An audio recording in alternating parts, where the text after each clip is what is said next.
We let them off the hook. We'll talk about this coming up next on the Wincinnati Podcast.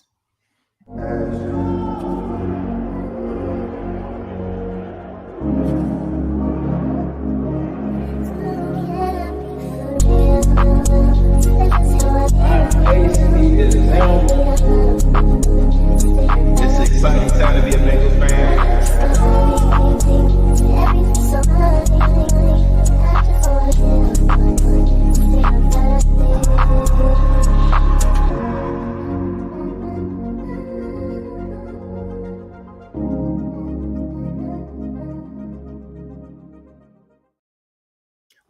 Welcome to the Wincinnati Podcast. I am Ace. He is Jake.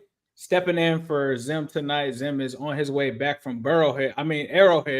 He's on flight back to Houday Nation. But Jake, we're going to talk about a lot tonight, especially following the Bengals 26-25 loss. There's going to be a lot of stuff that we get in today. I know that you guys went live last night recapping the game. We got to kind of stew on it a little bit. I was in a bad place. I was in a bad place last night. I'm not going to lie to you. I think we all were, bro. I think we were. As soon as those clocks hit zero and that field goal went through, I think we were all in a bad space. But we'll recap the Bengals and Chiefs game. We'll also talk about the controversy. Got to talk about the call. We're going to go into that in depth. We'll also talk about Ja'Marr Chase possibly being fined. We'll talk about how that circumstance is going to play out.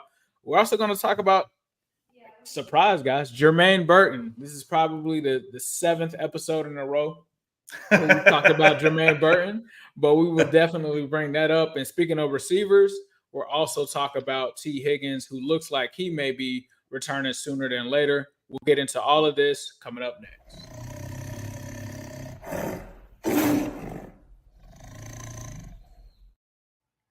All right, Jake, let's rip the Band-Aid off, bro. Let's rip it off. Bengals versus Chiefs, bro. Let me get your thoughts on just this game from let's start in the first quarter, right? What are your thoughts of the first quarter? We know how everything played out, but the Bengals came out, they got their three, held the Chiefs to three. Seemed like they were kind of in control of this game, right? They went for it on fourth down immediately. Seemed like they were like, no, we're not just going to take the three immediately. They're going to take some chances, try to get past into the red zone, do their thing there. What were your thoughts of how this game kind of opened up? Well, I think, Ace, we all know that when you go into Burrowhead, you have to score touchdowns. That field goals are not going to win that football game. And we – in our group chat during the game, I'm going crazy every time we kick a field goal. And I know most of you guys are ignoring me because I'm losing my mind. But, as a coach myself, there's nothing that drives you more crazy than not scoring touchdowns in the red zone, especially when you get inside the 10-yard line. You've got to come out with touchdowns. It doesn't matter who you're playing at this level. It doesn't matter who you're playing. You have to score touchdowns.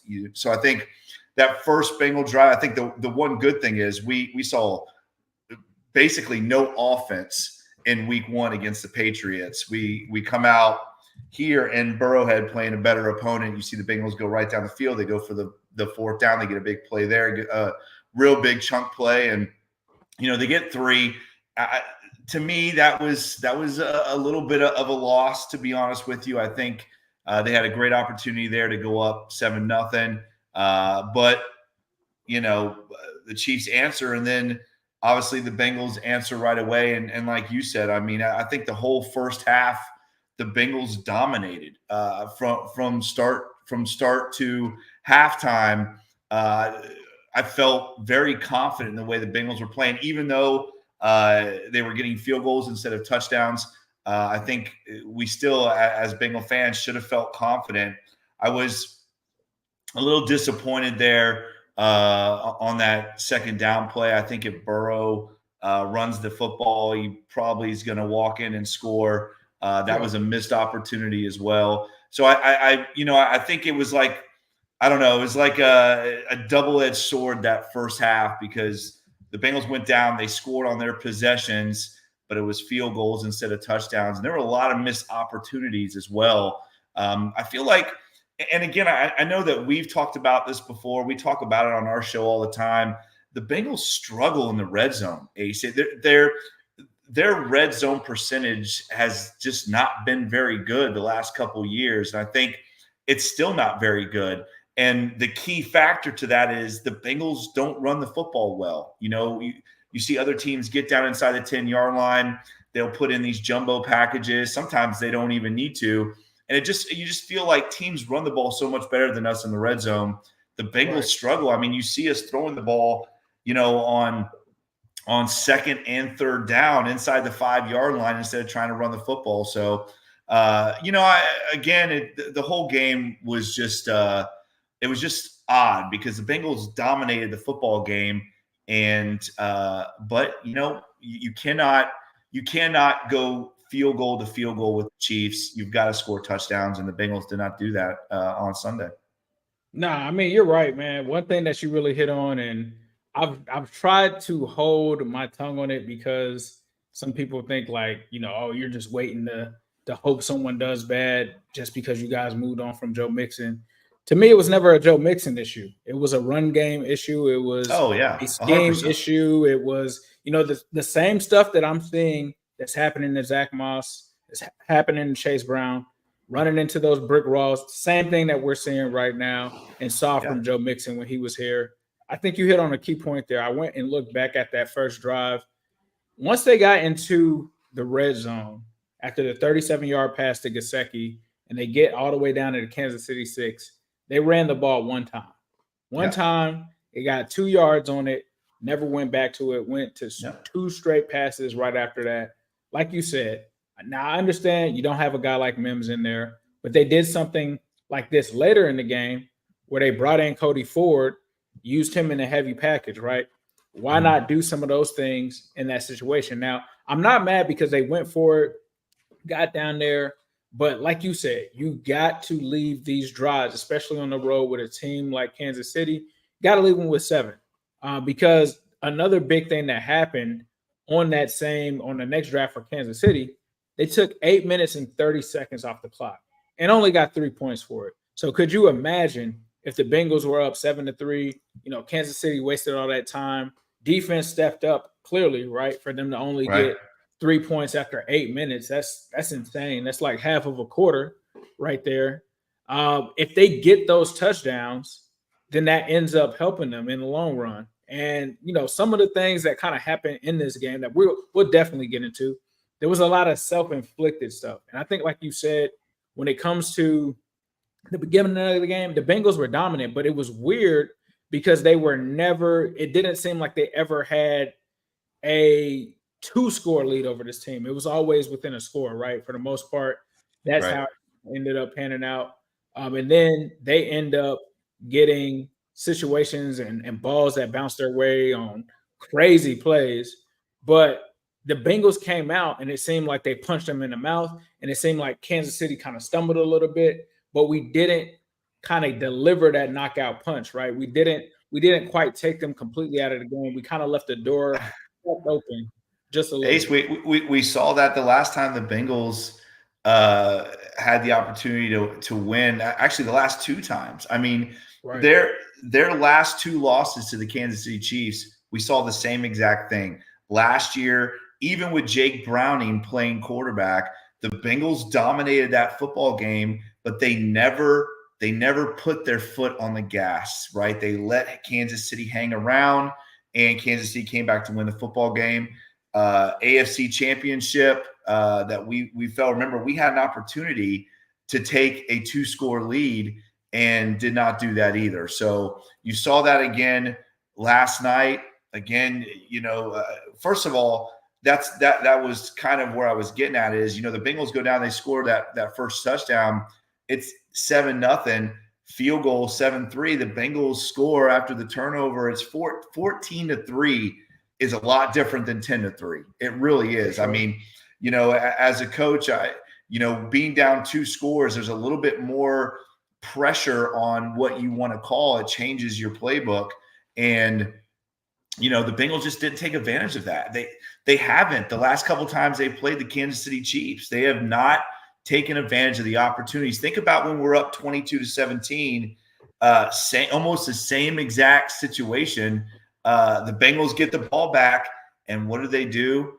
Mike Gesicki drops a huge first down pass that really, we'll talk about that here in a little bit, I know, but that to me was the most detrimental play of the football game for the Cincinnati Bengals. Gesicki not catching that football and continuing the drive. What did it do? It put pressure on our offense because we cannot run the football very well. And what happens? Joe Burrow fumbles the ball, scoop and score. And it completely changed the entire momentum of the football game. And the Bengals, they responded, but responded with another field goal. And it just, again, it's the same kind of song and dance that we've seen here lately with this offense.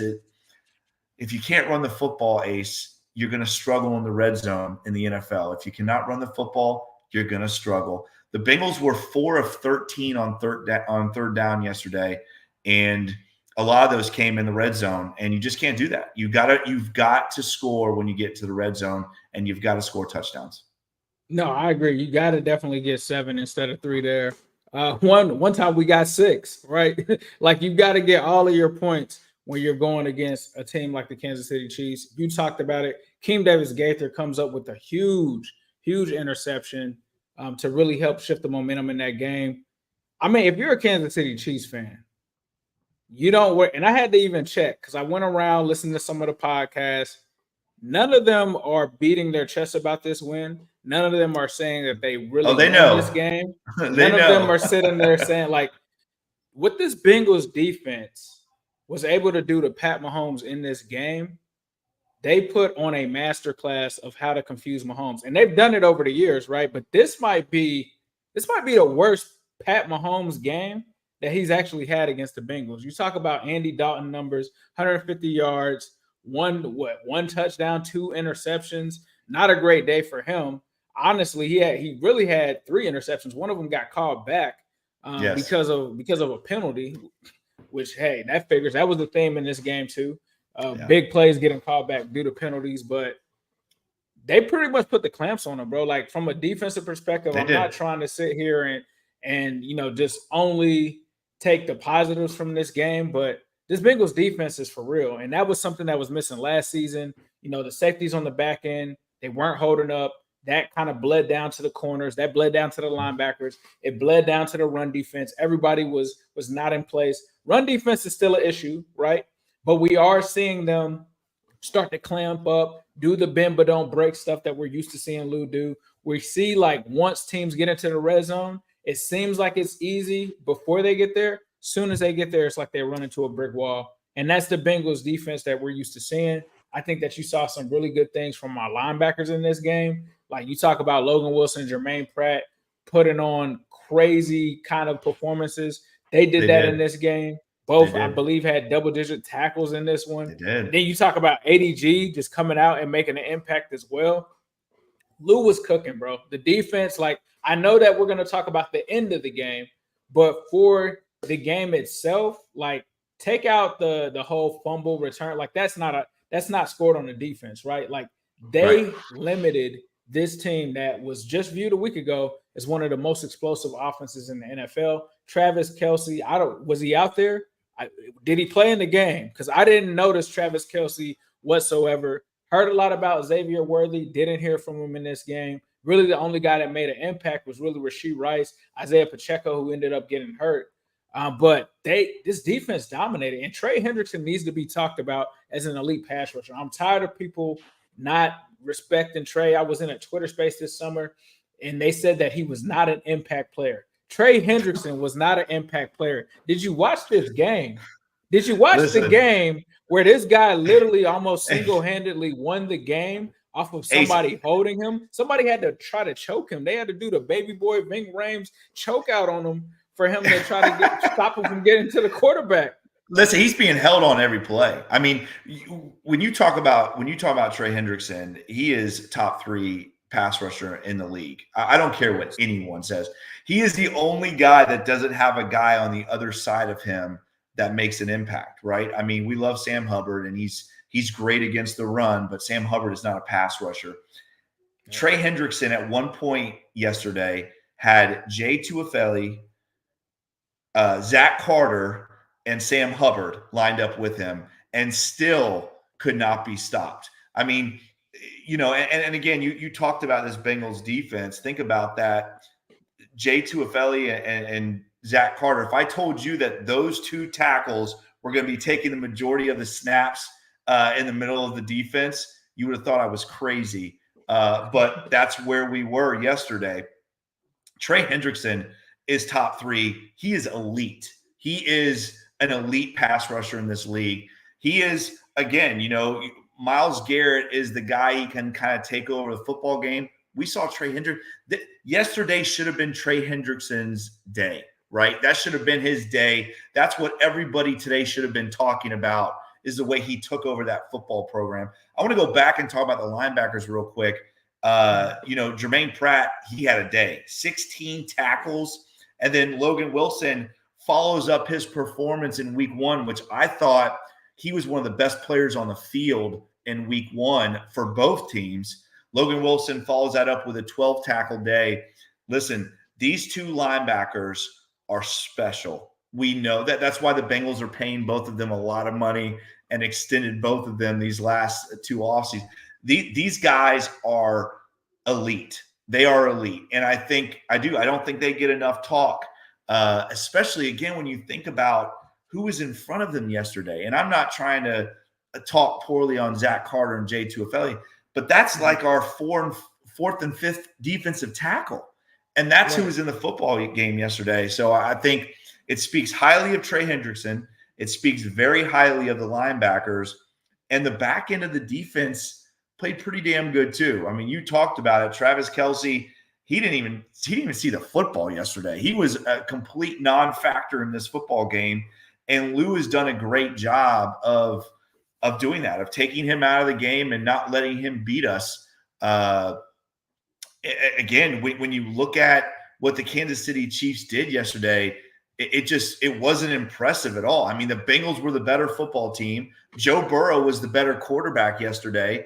And honestly, it wasn't even really close. I mean, it wasn't. And I know that people are going to say I'm a homer, but again, the reason why people talk about Joe Burrow so highly is when he plays against the elite quarterbacks, he outplays them, all of them.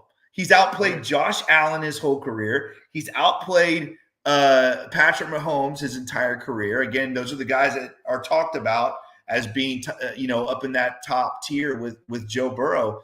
And he outplays all of them. He has his entire career. He did yesterday. Joe Burrow, at one point, crazy? He was the best. He was the best player on the field. You know what's crazy is I go and I hear all of these other people talk about it, and they're like, "Oh, well, you can't have a quarterback matchup because they're each going against a different defense." Well, guess what? In that same example that you just gave, when he beat Josh Allen statistically had the better defense. Joe Burrow still outplayed him in that game. When you talk about the Kansas City Chiefs, people have talked and raved about their defense. Some people might consider the Chiefs to have a better defense than the Bengals. What's the excuse, man? Like, they can't, like, Pat Mahomes doesn't play defense, Joe Burrow doesn't. What else are we supposed to gauge them on? Like, this is a moment where you're playing each other, AFC Championship. I don't care if you're playing against my defense or your defense. What are you doing in the game? How are you helping your team win football games? Are you making clutch plays? Are you doing your things? Like when the Kansas City Chiefs went against Josh Allen and all of them, and everybody talked about the 30 seconds or whatever, they weren't sitting there saying like, oh, Pat Mahomes, he was going against one defense and Josh Allen was going against, like, no, bro, we're going head to head. We're seeing who comes out with the wins. We're seeing who plays statistically better. And like you said, even Chiefs fans, they don't probably want to admit this. It was clear as day who the better quarterback was the field yesterday in that game. It was. So you can feel how you want to about, championships, all of that. Yesterday on that field, there was one guy that was better than the other guy, and that's how it's been every single time. Every single time. Listen, Pat and Mon talks about this on our show all the time. He makes this point, and it's a great point because people people always want to talk about this Bengals roster, and it is talented. The Chiefs have 7 All-Pros on their roster. And if you go by the All-Pro tag, which, again, I've talked about it on the show, I think some of that's kind of a popularity thing. But the interior of the Chiefs' offensive line is not a joke. They are good. Right. They are elite. The running game for the Chiefs is elite. Joe Burrow has no run game, and he hasn't had a consistent run game in his career. Yesterday, he's missing T. Higgins. Again, this offense is not – Joe Burrow is dealing with a lot more than what Patrick Mahomes is dealing with. And Patrick Mahomes yesterday had an 80% an 80 completion or an 80 quarterback rating yesterday. He was 16 of 25 for 150 yards, 2 touchdowns and 2 picks. Joe Burrow lit it up yesterday. And again – once again, completely outplayed Patrick Mahomes. And it, again, like I said, it really wasn't even close. It wasn't like, man, this was a great quarterback duel. It wasn't. Joe Burrow was by far the better quarterback yesterday. Yeah, we're talking about one of the worst performances in Pat Mahomes' career is what we saw yesterday. So, like, you literally be I don't know what else you would say outside of Joe Burrow was a better quarterback yesterday on that field with what transpired. Another thing that I want to talk about is we kind of talked about the tight ends and their usage, right? I like what the coaching staff did from that perspective. I was critical. I think everybody was critical of what we saw week 1, a team that wasn't prepared, a team that didn't seem to have an offensive identity. Seemed in this game that they had a plan going in. And the impressive part, because like you kind of talked about, when people compare these quarterbacks, they always try to give the credit to Joe Burrow's weapons. Oh, Joe Burrow has all of these guys, so that's why he can do it. This game plan yesterday was not centered around Jamar Chase, which I wouldn't have agreed with going into it. Like, I'm like, on the last show before the game, I'm like, look, we need to get Jamar Chase 15 targets. Like, I don't care. You need to force feed this guy. This game plan that they kept up around the tight ends and that they're implementing this season has started to really be impressive with what they're doing in terms of getting guys like Mike Gesicki. I know we're upset about the Gesicki drop, but this guy was the leading receiver yesterday, made some really big plays, broke some tackles. The flexibility in his skill set allows him to kind of play like a wide receiver. And then you start to also see them incorporate Eric All, which I thought was great because we got a lot of Tanner Hudson week 1. Kind of was scratching my head about that. I know you were too. What were your thoughts on just the game plan? Because you're a coach yourself. What were your thoughts on just the game plan on both sides with Lou and with Zach? Well, I thought offensively, again, we're going to take the red zone talk out of this because I think the Bengals have got to find a way to put 7 on the board or 6 on the board, whatever you want to call it, when they get into the red zone. But this, again, you said it, 14 of Joe Burrow's, 23 completions were to tight ends yesterday. I don't think I've ever seen that from not only Joe Burrow offense, but maybe a Bengals offense. I think there were probably a couple games with Tyler Eifert where, he kind of took over the game and he was the leading receiver. But you said it, Mike Gesicki, 7 receptions, 90 yards. The tight ends were a big part of this game plan. I love what they did with Drew Sample in the beginning of the game, got him the ball right away early. We talked about this. When the Bengals went out and drafted these tight ends, they drafted them for a purpose, for a reason. And that is to really to modernize this Bengals offense that has kind of fallen behind everybody else, right? I mean, we see a lot of these teams running these great tight end packages, and now we see the Bengals finally doing that as well. I think that the usage of the tight ends is a good thing, and I think it needs to continue when they get into the red zone. And I know I feel like I'm repeating myself, but I think the Bengals offense, you saw it yesterday, it went up and down the field and then stalled out once they got inside of that red area. And the Bengals have got to find a way to fix that. They really do. Besides that, you want to get Jamar Chase the ball, obviously, but yesterday and this is not a knock on Trent Irwin. I like Trent Irwin. I think he is solid.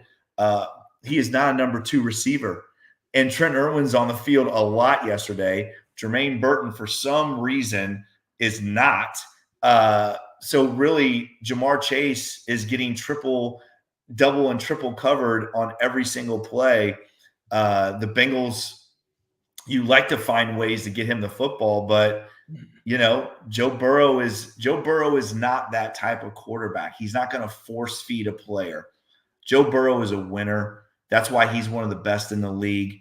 And he doesn't worry about getting people receptions. He worries about winning football games. And yesterday they took Jamar Chase out of it. Again, if you have Jermaine Burton on the field, you're going to get more plays than Jamar Chase, right? I mean, you saw the explosive play by Jermaine Burton. He is a guy that has that second gear. You saw him.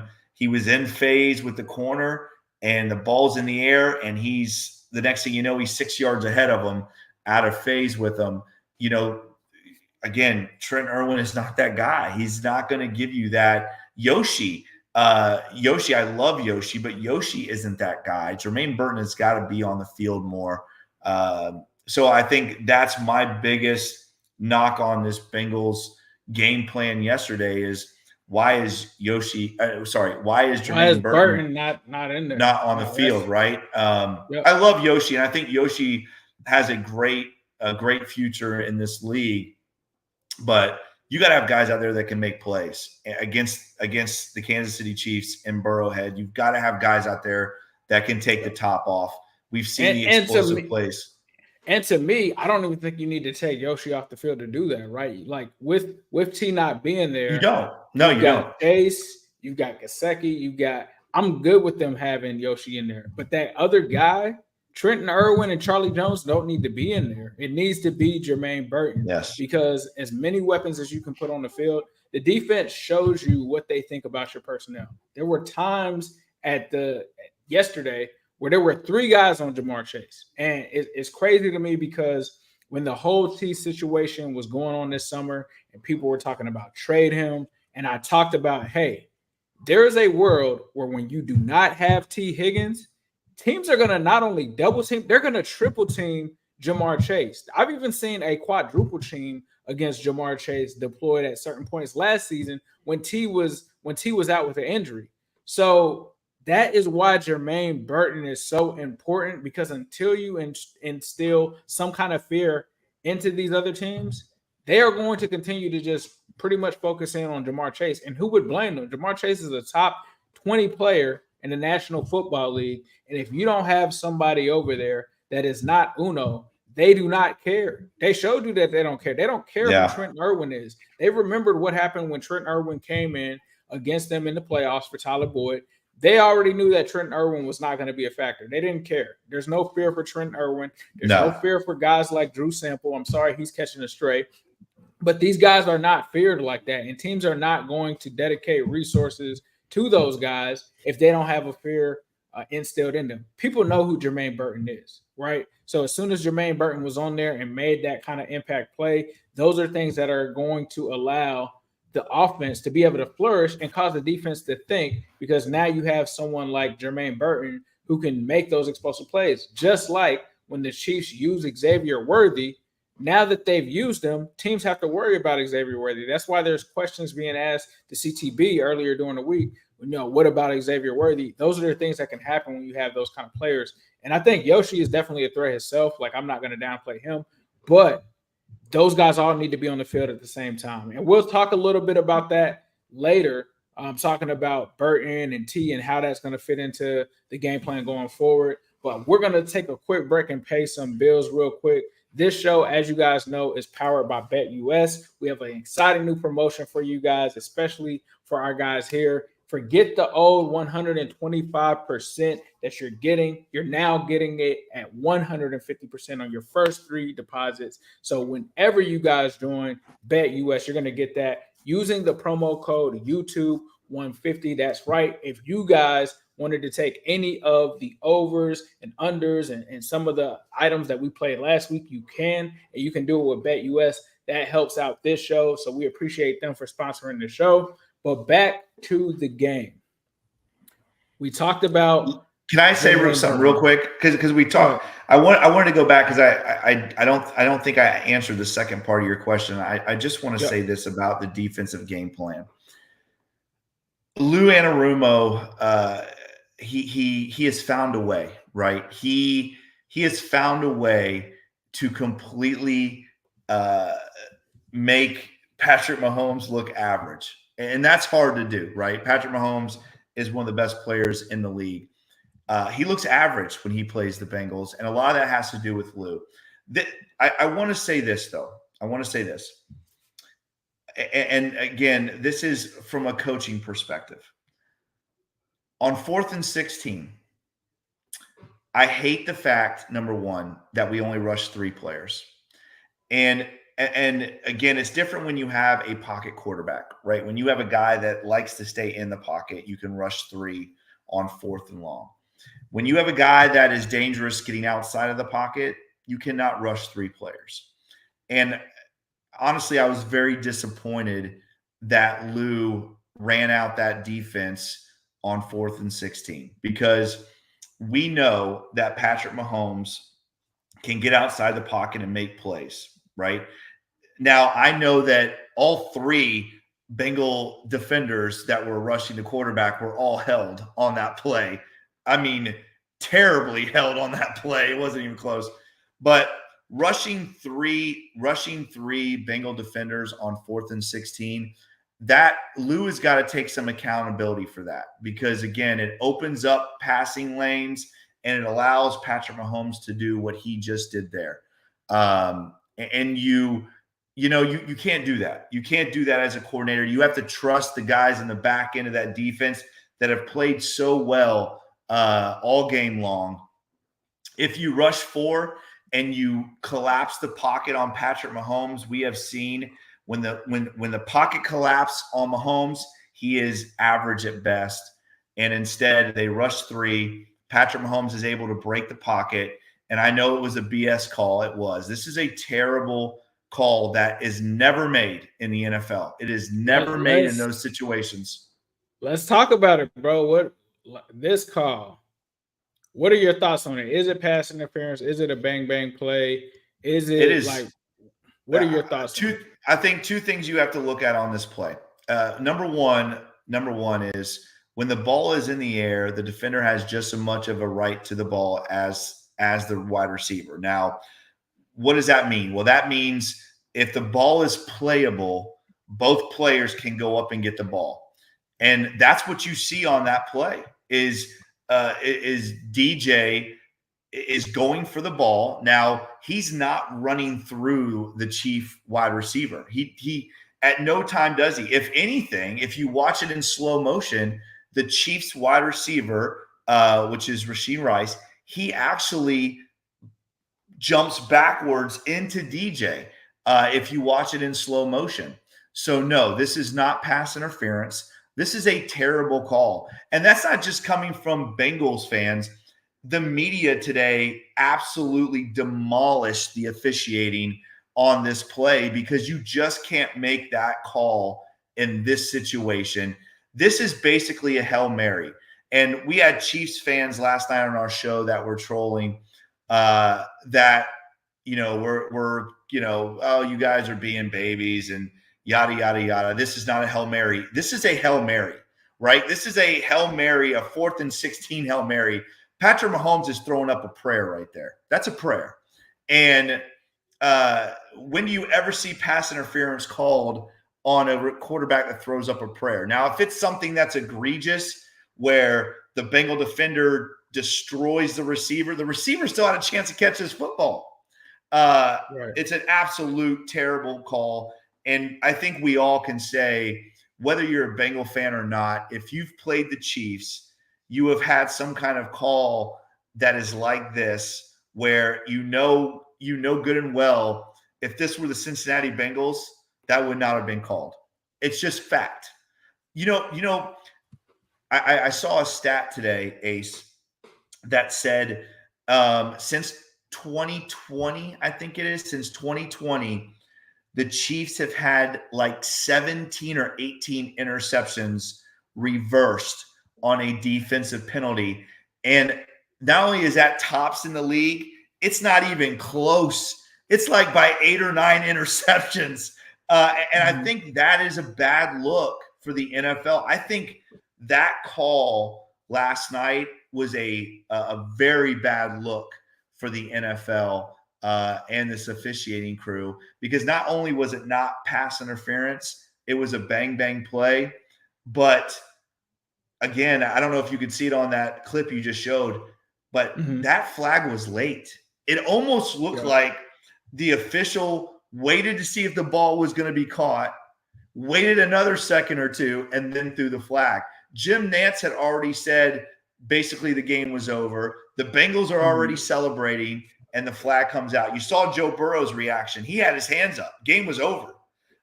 So, this is a terrible – I don't ever blame officials as a coach. And I think you can always find things that you have to do better and fix. And there's always situational stuff in the game. But this call at this moment, just like the one in the Super Bowl against Logan Wilson, is a call that is not made. It's rarely made. And you cannot, it takes away from a great football game. And it changed the whole outcome. So to me, I will say I do think it was pass interference. Does that get caught in that situation? No. I think, like you said, like if we're talking about Hail Marys, pass interference goes out the window. Like you should watch some of those Hail Marys, what's happening, guys moving each other out of the way, bumping people. To me, I don't think that should have been caught in that circumstance. No way. But I also feel like we've got to play that a little bit smarter. Like I don't know exactly how you play that, but it's got to be a situation where you're not putting yourself in the vicinity of getting a PI, because you got to think like that's probably what the Chiefs were hoping for on that play. Like, hey, let's try to get a PI call if this look isn't open. They were able to accomplish that. But I do agree with everyone else. Like, I don't blame the refs either. But the fact that we're still talking about this after the game says a lot about it. Says that, it's and not just us, but national media. Not just us, national media, people that were watching the game, Chiefs fans themselves. Like, it takes away from what was a classic game, right? Like, and I think I saw a Chiefs fan, A1, put this out there, and he was like, let's stop the refs from getting in between classic games. Like, whether who wins or whatever, like let's just let the chips fall where they may, but let's not have a game kind of change based off of basically a DPI. So like to me, that part I get of it, because it's like, let's not ruin the actual game. I agree. And I want to go back to what you said, because I think it's a great point. Is you said, well, how can we play this differently? And how you play it differently is you rush 4, right? You keep Mahomes in the pocket. You make him make a throw that where he can't actually see the field. You close down the passing lanes, and you don't give him the opportunity to even see what he was able to see on that throw. And I do want to say this, the Bengals last night on our show, again, I was in a very bad place, and I made a comment about DJ, and I apologize for it. But my frustration and what I was upset about is, again, with Lou on this play, is why is DJ on the field? And again, I know they kept him on the roster for a reason. They have faith in him and all this stuff. But the guy is taking 10 or 15 snaps in his first 2 games. He's a rookie.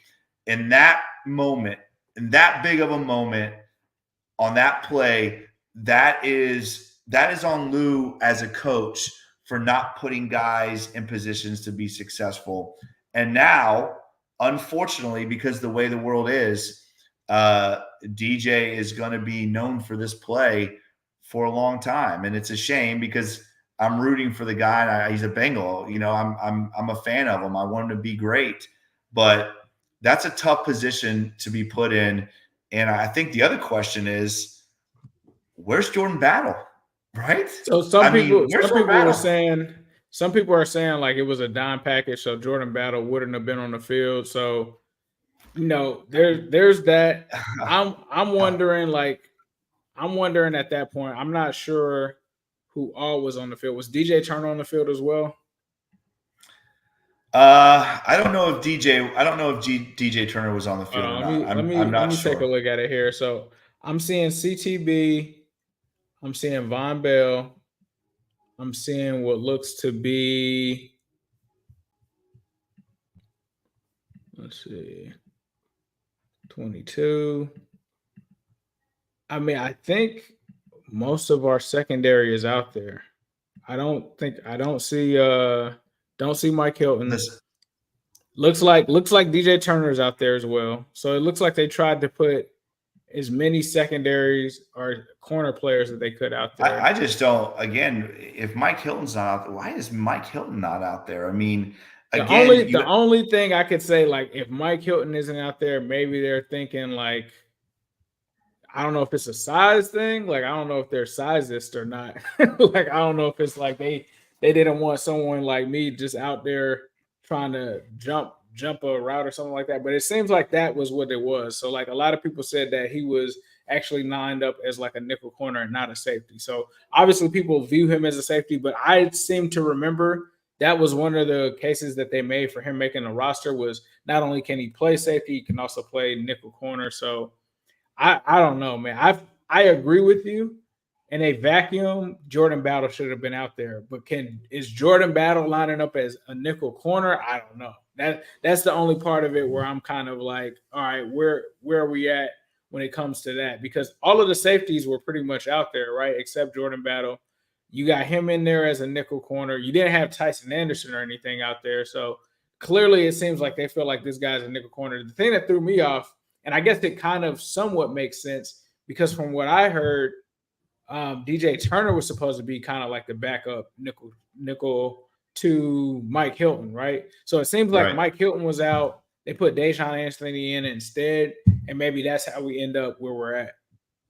I don't know. I mean, again, I'm rooting for DJ. I really am, but as a coach, you have to take accountability when you put guys in positions to not be successful. And I think that's what happened yesterday. I think. So you feel like that's more so on the coaches, more so. I do. I really do. I mean, I really do. And again, that, as a coach, I'm always going to take accountability for the majority of what happens on the field. But I don't know if you got veterans sitting on the bench that have been in those moments. That's a big moment, right? I mean, that's a really big moment for a guy that's only taken 10 or 15 snaps in the NFL to be put in that situation. And again, it cost the Bengals. It did. Whether or not you think it's pass interference or not, at the end of the day, it was a play that changed the outcome. Just like now, I'll say this. I know a lot of people are putting it just on that play, but I don't hear many people talking about the mixed extra point because say that does happen, right? And they still get the field goal. We're going into overtime. And this has been a Bengals team that, I can confidently say they've had somewhat of the upper hand against Kansas City in overtime. It's not something that they would have been scared to be in, but just all of these kind of decisions that kind of bled into each other kind of hurt this game. The mixed extra point, the Jamar Chase penalty. So let's talk about that. The Jamar Chase thing, he gets upset. He feels like it's, it should be a situation where he's getting a call there on a hip drop tackle.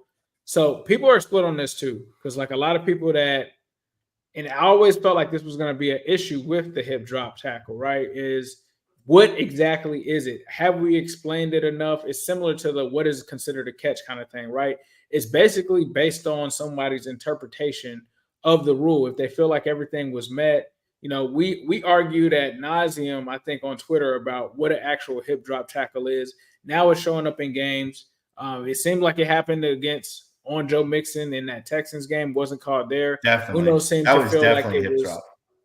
Yeah, Uno seemed to feel like it was here. A lot of people are saying that it wasn't. To me, my thoughts on this situation is number one, you definitely can't cost your team in that situation, right? Like I think a lot of Jamar's frustration probably pretty much boiled over from what was happening in that game. That wasn't the best game for him, right? Like he isn't having the impact that he knows that he wants to have in that game. Jamar clearly does not like the Chiefs at all.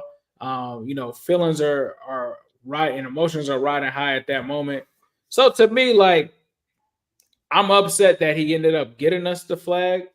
But am I upset that he like got upset with the refs and all that? No, because I feel like when you're in that circumstance, you don't know what's being said, you don't know what exchange is being made there.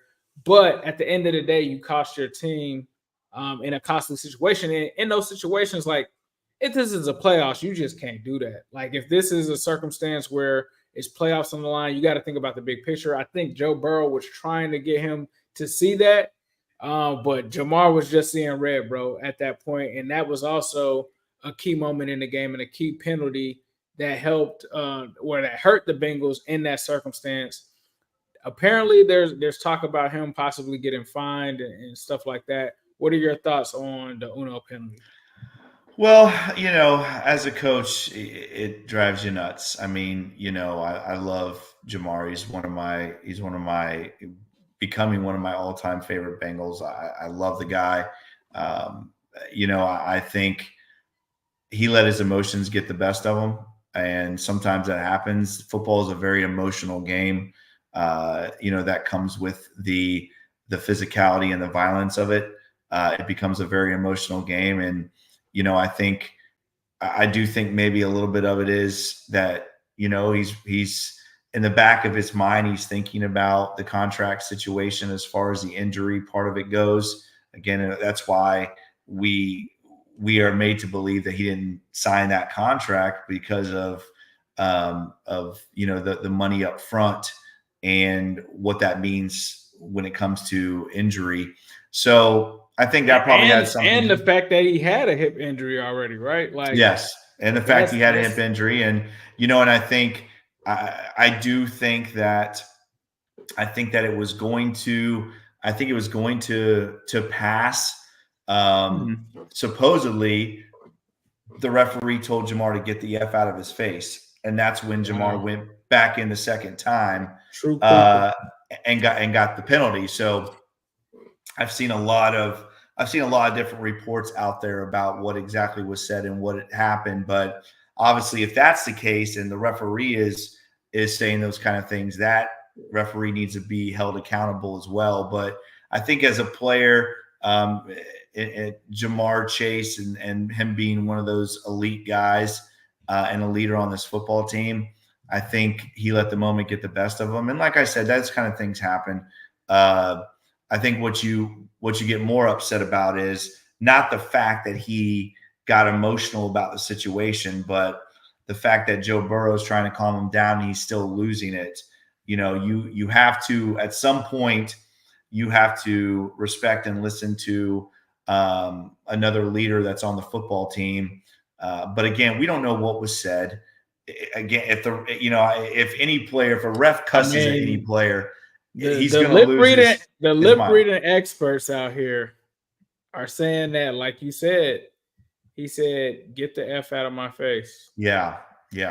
Again, and that's not going to be brought up, right? Because everybody. I mean, it seems a little crazy to me because some of the language that's being used in Jamar's exchange, like, "Oh, he was threatening the ref." I don't think you're threatened if you're talking about "get the F out of my face." Like, no, I don't think you're scared. I don't think you're scared of Jamar Chase in that moment. If you're and I'll tell you, man, I've been coaching for 24 years. I've heard some crazy things. Abusive language. So Jamar, I've heard some crazy things. But that's not abusive. No, and I've heard some crazy things come out of referees' mouths. I mean, everybody gets emotional at times and lets that get the best of them. I probably did last night on our show. So, those kind of things happen, and we don't really know what was said between Jamar and Joe and the referee. But I do think at some point, Jamar said his piece. He's got to walk away at some point because that could have cost the Bengals 4 points in the game, right, Ace? I mean, that's another missed opportunity. They got a field goal out of it, but that's another missed opportunity that went from 3rd and 5 to 3rd and 18, I think it was. So, Right. you know, And on a that's 3rd and 5, maybe you get enough to try to pick up Mhm. that first down. Maybe you go for Right. it. So you gotta Right. think about what's at stake in that moment. And I get it. And I think, like you said, I think it's deeper than what we saw going on the field of just that call not being made. Right. I think there's some underlying stuff there. It really reminds me of, obviously it didn't escalate to this point, but I think it was the closest escalation I think we've seen for the most part, outside of obviously like fights and stuff on the field. But the AJ Green situation with Jalen Ramsey, right? Like that just wasn't about Jalen Ramsey talking trash to AJ. I think that's what set him off.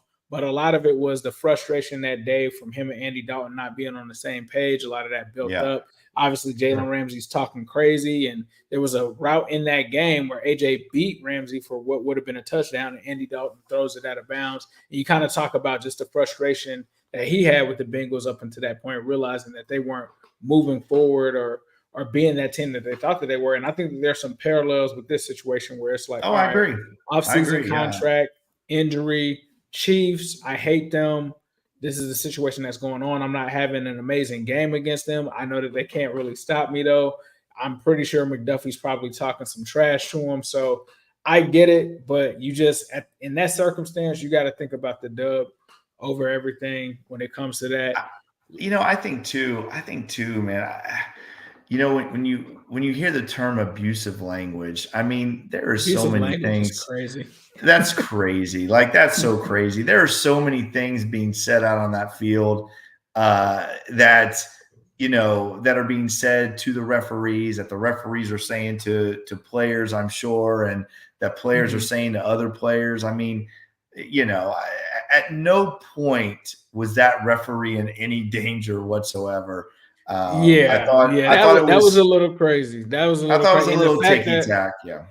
And the fact, like, when we hear these guys put on, when they have the mics on them, they're mic'd up, they're always talking about, oh, everybody's listening, Fez is listening, because they don't want you to hear exactly what they normally say on the field, yeah, because that's probably considered abusive language, right? Like, so, I'm with you on that. I don't think that he said anything that made the ref feel threatened or scared for his life.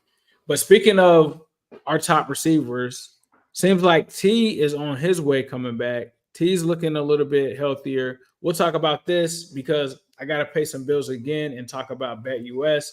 As we kind of mentioned before, there is that promo that they have going on right now. YouTube 150, you're going to use that and get a 150% match on your bonus once you make that first deposit up to $2,000. So make sure you do that. They also have all kinds of player props and stuff like that. So if you are looking for Zach Moss or Jamar Chase or possibly T. Higgins to have a good game, head on over to BETUS, place that bet. Make sure you use that YouTube 150 code so you can get that 150 bonus and let them know that Ace Zim sent you and Jake. But let's talk about it, bro. T. Higgins goes out in warmups. Was almost kind of a game time decision on the low. Like, he wasn't. It was close, I think. It was closer than people think. It was pretty close there. He looks like he's moving around a little bit better. T. Higgins returning to this offense. The Bengals are able to do what they did against the Chiefs without T. They clearly needed T. It seems at some points throughout these last two games. I'd probably say week one, definitely. They definitely needed T in those circumstances. I think 100%. About, and not to put down Yoshi, because Yoshi's a friend of the podcast, appreciate him, and I don't doubt him, but you got to think on those circumstances at the end of the game where he drops that pass, that's probably something that they're dialing up for T. And I'm saying that because we've seen it, right? In Kansas City. Well, we saw it in Cincinnati, right? We saw it in Cincinnati on that big third down that Joe hit T on, and that ended up being the winner. Iced it, right? And those are things that we're used to seeing with T. So with him coming back, what does this offense look like? It seems like the offense started to hit a stride. The only thing I'm worried about with this, it's not necessarily T. It's not Jamar.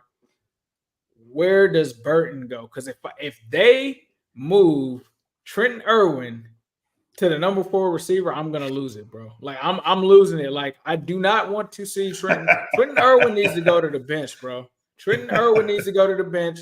That fourth receiver needs to be Jermaine Burton. I don't care if, T. Higgins, I know that him and T are probably going to play the same position. I want to see him out there. If Trenton Irwin is out there, bro, I'm going to probably have an aneurysm on a live stream somewhere if that is the case. What are your thoughts on T coming back, and how do you think that he's going to come back into the fold, and how does that affect the rest of the receivers? Well, I mean, I think, what a lot of people don't realize is we haven't seen a lot of Jamar and T on the field together. I mean, we really haven't. When you look at the overall career of both of these guys, they just haven't been on the field a lot together in the big picture. You know what I mean? It's not like we're used to seeing 4 straight years of these guys playing all the games together, and this offense is some crazy offense. It really hasn't been that way for one reason or another. Injuries, obviously, we know T's situation and his injury history, but T. Higgins is a top 10 receiver in the NFL. Jamar Chase is a top 3 receiver in the NFL. Those two guys on the field together they're different, right? They're different. And I would love to see, we heard rumors about this. I would love to see more of Jamar in the slot, to be honest with you. I think you want to create mismatches on the field. You want to get Jamar the football more. It's easier to do that in the slot than it is outside. I do the same thing as an offensive coordinator. When I want to get those guys a football, I'll put them in the slot because I can do different things with them as opposed to them being those boundary receivers. So to me, Burton and T on the outside and Jamar inside is unstoppable. I mean, you can't cover all 3 of those guys. And I just love the fact of them finding ways to get Jamar Chase the football. I think they have to do a better job of that, Ace, to be honest with you. We see these other elite receivers in the NFL getting all these touches, and the Bengals have got to find a way to get Jamar the ball more, and you do that by putting him in the slot because, again, like I said, it creates mismatch. There's not a safety in the league or a linebacker in the league or a nickel corner that can cover Jamar Chase. Hell, there's not really a boundary corner that can cover Jamar Chase. So you put him in that slot and you create those mismatches. Burton he's the guy that can take the top off, right? I mean, he's a guy that's got to be outside that can extend the field and give you the opportunity to get those big chunk plays downfield, which is something the Bengals really haven't had. They really haven't. I mean, they haven't had a guy like Jermaine Burton in a long time that you can put out wide and take the top off. I mean, Jamar's been that guy, but they've struggled with it because for one reason or another, we got Trent Irwin on the field quite a bit. And again, I don't want this to end up being a bash of Trent Irwin because I love the guy. I think he deserves to be on this roster, but we know that when the Bengals are successful and when Trent Irwin is successful is when he's in on third down, right? That's his role on this team he's a good third down receiver that can give you those 5 or 6 yards. He is not a number 2 receiver or a number 3 receiver or a number 4 receiver. He's not. He's just not. He's a Kelly Washington. You bring him in. You surprise him. Yes. You surprise him. He catches a surprise touchdown out of nowhere, and that's his role. But you don't put Kelly Washington in the slot and make him a man receiver. Like you kind of catch people by surprise and do them like that. I think the last time, Jake, since we're talking about some Bengals nostalgia, the last time we had a person that was able to take the top off of the defense other than Jamar Chase, Marvin Jones. Marvin Jones was like the last guy that they had, and it seemed like they kind of struggled since then to kind of try to match that up. They got it with Jamar Chase. They tried to get somebody to pair with AJ, but it was just too late. And now I think, like you said, Burton is probably a guy that can do the same thing that Marvin Jones did for this offense. I agree, and Burton's a bigger guy, but when you think of Bengal receivers, like we want to talk about that nostalgia, Darnay Scott was that guy, right? In the 90s, Darnay Scott was the guy that would take the top off, right? That was his role on the Bengals at that time, and he was damn good at it. I mean, and that was his role, and that's a big role to be played because it opens up so much between the hashes when you have a guy that can take the top off. So the Bengals have had those guys in the past, but I just think Jermaine Burton has got to be on the field, even if it's to do that and to take some coverage off of Jamar and T when he's in. But I'm telling you right now, Ace, if the Bengals can line up a healthy group of Jermaine Burton and T Higgins and Jamar Chase, and now this newly found tight end plethora that they have offensively, this offense is going to be a top 5 offense in the NFL. It has that good of a roster. And again, I think you saw it yesterday. When Joe Burrow is able to get time back there, he is the best quarterback in the NFL. And you saw it yesterday. There were times where, by the way, I think I saw a stat where Orlando Brown is one of only 2 tackles in the NFL that have not given up a pressure yet. Perfect. I didn't hear many Chiefs fans talking about him yesterday, especially considering what his replacement 2 years later just got benched after Trey Hendrickson basically made him his son. Is that what happened? Because it seems to me like, that's basically what happened. Then they brought in the other guy. He made him his son too. He was a grandchild. But yeah, bro, like Orlando Brown, like I want him to get that credit. Like you said, that was a great stat. You know, perfect pass block win rate. You know, only 2 people have done that.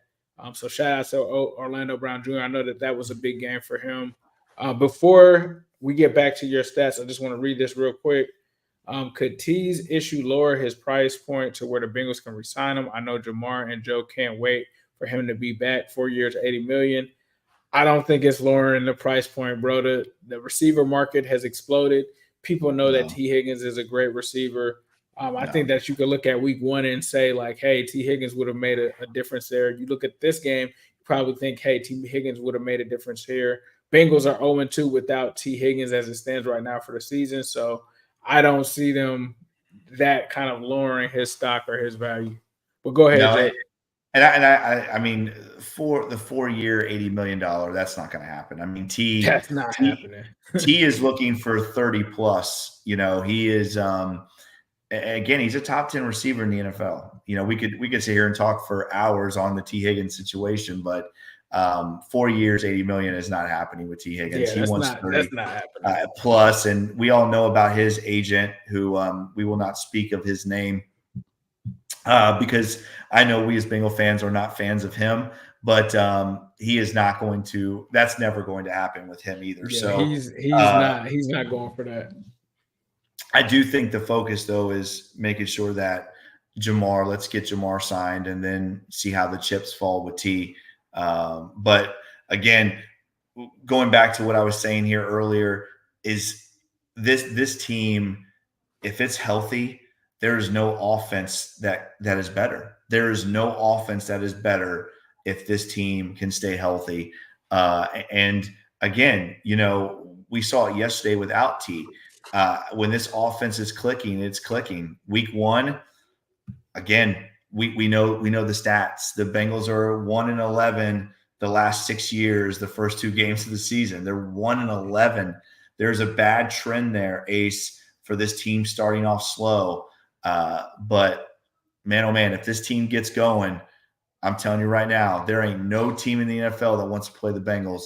And I'll tell you the number 1 team that don't want to play the Bengals again, and that's Kansas City Chiefs. They want no part of this team, and they do not want to see them in the playoffs. And Travis Kelce can go on his talk show and talk about, oh, I love matching up with the Bengals. No, you do not. No, you do not, Travis Kelce, because the Bengals are the best option of knocking the Chiefs out of the playoffs. They are the best option and really the only option. We know Lamar Jackson is going to choke in the playoffs. We know the Dolphins are not going to go past the first round. There are things that we absolutely know. And, you know, they don't want to see the Bengals. The Chiefs do not want to see the Bengals again. Yeah, speaking of perfect and only options, let's toss it to our friends at Midwest Best Barbecue. Oh, G-Funk wings and them CTVs. Midwest Best is the place to be for queuing wings. Midwest Best is the place to be for queuing wings. It's the AC to the Zim, M into the B's. Uno wings, G-Funk wings, and them CTVs. Midwest Best is the place to be for queuing wings. Midwest Best is the place to be for queuing wings. Say what up to Jordan Battle. We be going to battle.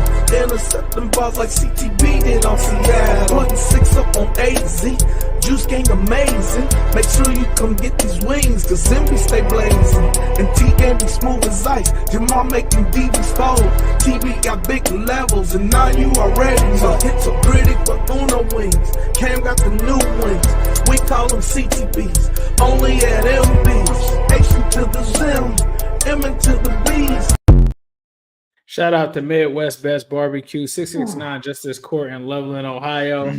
Well, you saw some of that beef brisket. Huh? Oh my God, I'm so hungry. I can't believe I'm so hungry. That is, first of all, they are the best people you will ever meet in your life. They are so genuine and just incredible. They took every time we go in there, it's just, they are just incredible. And I'm going to tell you right now, moving back down to Florida, one of the things I miss the most are the Midwest Best wings. They're the best wings. And I'm a wing connoisseur. I am telling you, they are top 3 of all time. I am looking forward here in a couple of weeks when the Bengals play the Ravens. I will be going to Midwest Best. They are not only the best people, but the best wings you will ever eat. For sure, man. Tim and Nicole are the best. Make sure you guys stop in. Let them know that Jake and A sent you.